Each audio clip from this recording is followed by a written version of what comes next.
Melihat kondisi pasar pada saat ini karena boleh dikatakan memang agak-agak membuat gemetar karena terus volatil. Pada saat rebound kita tidak tahu apakah reboundnya akan kuat dan bertahan cukup lama.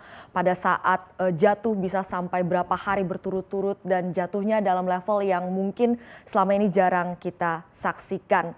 Tapi di sisi lain ada yang masih punya nyali, berani ingin masuk dengan mengharapkan bisa mengoleksi saham-saham yang harganya sudah terdiskon besar-besaran.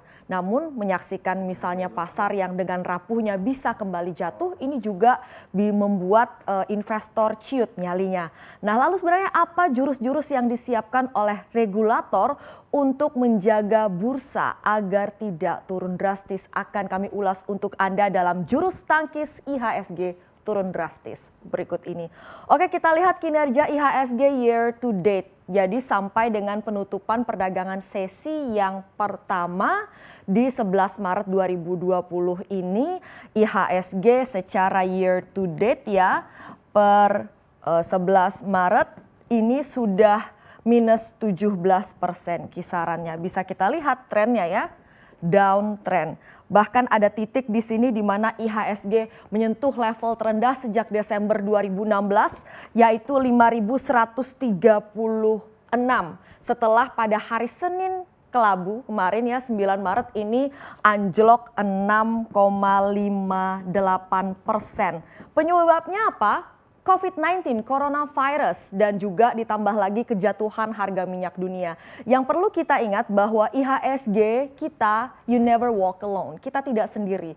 Kejatuhan bursa saham ini melanda berbagai negara, tidak hanya Indonesia. Bagaimana kita bisa tetap rasional menyikapi pasar yang demikian? Dan yakinlah, regulator juga tidak tinggal diam. Mereka tidak berpaku tangan ya. Mereka menyiapkan sejumlah langkah untuk menjaga bursa. Nah, kita lihat ini adalah jurus-jurus meredam gejolak pasar. Pada 2 Maret 2020 sebelum kejatuhan IHSG sampai di level 6% itu sebenarnya regulator sudah mengeluarkan larangan short selling. Kemudian kita ingat 9 Maret hari Senin 2020 pada saat IHSG anjlok 6,58%. Dikeluarkanlah jurus berikutnya oleh regulator yaitu emiten-emiten ini bisa membeli saham mereka kembali tanpa melalui rapat umum pemegang saham. Sebelumnya bisa buyback tapi harus lewat rapat umum pemegang saham ya, lewat RUPS. Kali ini bisa dilakukan tanpa RUPS. Nah, direspons oleh Menteri BUMN Erick Thohir.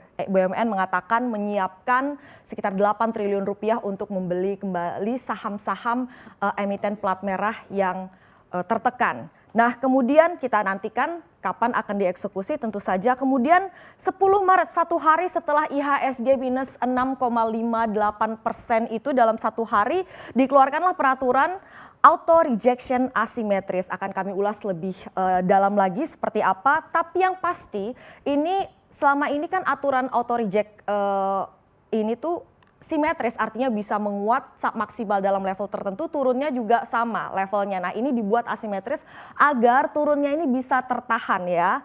Kemudian pada 11 Maret mulai diberlakukan hari ini kebijakan trading hold, artinya penghentian aktivitas perdagangan saham jika kejatuhan bursa atau kejatuhan IHSG ini mencapai level tertentu. Akan kita ulas lebih dalam di slide berikutnya. Oke, kita akan ulas auto rejection asimetris. Nah, kalau kita lihat ini sudah oleh regulator diatur bahwa anjlok-anjloknya saham penurunannya tidak akan sampai minus 10%. Maksimal 10% anjloknya. Kita lihat ya, kalau sebelumnya kan ini paralel alias simetris begitu ya. Jadi untuk saham harga 50 sampai 200 bisa menguat maksimal banget mentok 35%. Tadinya bisa jatuh auto reject bawahnya sampai 35% juga simetris, tapi sekarang dibuat asimetris, dibatasin oleh regulator. Seanjlok-anjloknya minus 10% dalam satu hari. Kemudian harga saham 200 sampai 5.000 rupiah per unit ini semelesat-melesatnya boleh maksimal 25%. Tapi kalau selemes-lemesnya ambruk 10% maksimum.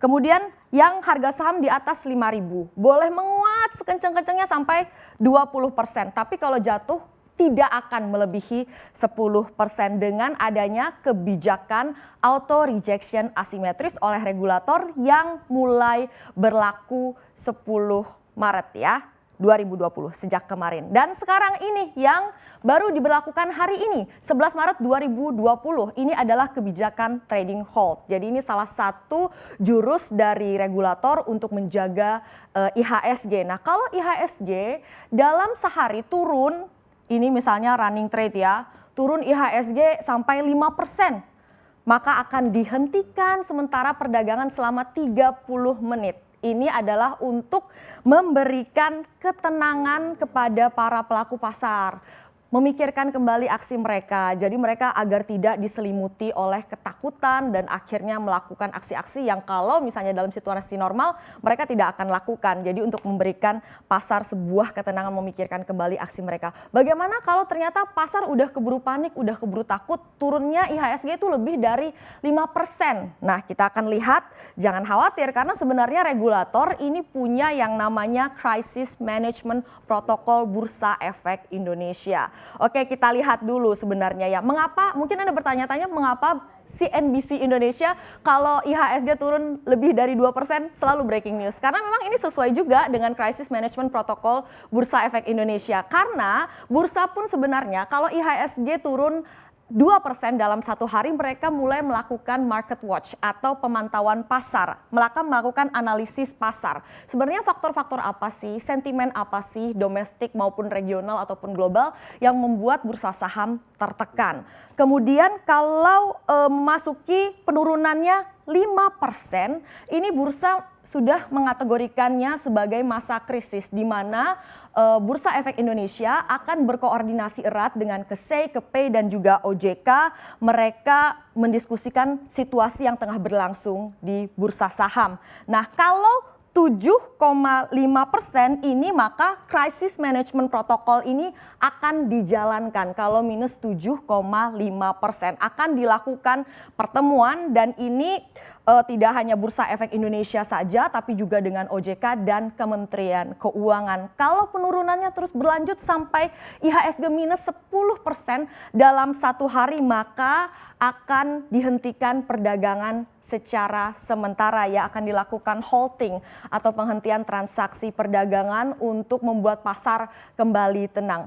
Tapi seandainya pasar sudah panik, kemudian tekanan terus berlanjut, aksi jual semakin masif, sampai misalnya IHSG turun 15%, maka akan dilakukan suspensi sampai ke akhir, sampai lebih dari satu sesi, bisa saja sampai akhir perdagangan. Nah ini akan disuspensi dan ini harus dengan persetujuan dari OJK. Demikian yang bisa kami ulas untuk Anda. Semoga juga kita bisa tenang menghadapi situasi seperti ini. Karena tidak hanya IHSG saja, tapi bursa saham di berbagai negara juga mengalaminya.